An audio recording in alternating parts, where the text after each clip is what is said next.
tout le monde? Maintenant, on va corriger donc une application sur le consommateur. Donc, on a une fonction d'utilité uxy égale à x moins 2 fois y. Donc, on a un petit problème de consommateur qu'on va l'étudier ensemble. La première question donc, de cet exercice consiste à déterminer les propriétés de la fonction d'utilité. Ensuite, on doit déterminer les fonctions de demande par 3 méthodes. La méthode géométrique, de Lagrange, et la dernière méthode, c'est la méthode de... Très bien, méthode de substitution. Ensuite, on doit calculer le taux marginal de substitution selon 2 méthodes, à savoir donc la dérivée de la courbe d'indifférence. La deuxième méthode, c'est l'utilité marginale. Plus précisément, c'est le rapport des utilités marginales. D'accord? Ensuite, on doit déterminer le panier d'équilibre pour le revenu égal à 10 et les prix égal à 2. Et en fin de compte, on va calculer l'élasticité. D'accord? On va commencer donc par les propriétés de la fonction d'utilité. Donc, afin de déterminer les propriétés de la fonction d'utilité, on doit calculer l'utilité marginale de chaque variable. Donc, l'utilité marginale de x est égale à quoi? La dérivée de u par rapport à x. Égale à la dérivée de u par rapport à x est égale à Y. égale à y. L'utilité marginale de y. X par rapport à x moins 2. X moins 2. X moins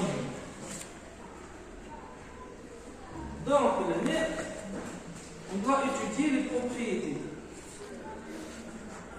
de la fonction d'utilité.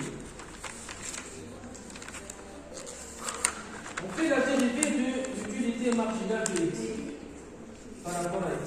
Cette dérivée est égale à combien? La dérivée de l'utilité marginale de x par rapport à x Égal à 0. égale à 0.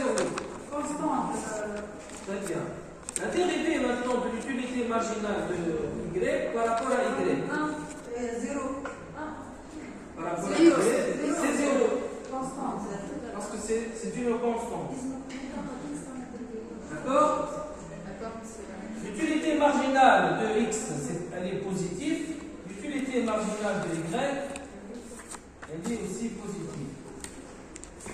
Donc, là, on peut dire que la fonction d'utilité est une fonction croissante, puisque la dérivée première est positive, mais elle augmente avec un rythme décroissant, puisque la dérivée deuxième de cette fonction, elle arrive à la dérivée de l'utilité marginale par rapport à x ou par rapport à y est égale à 0. Donc, c'est une propriété, l'utilité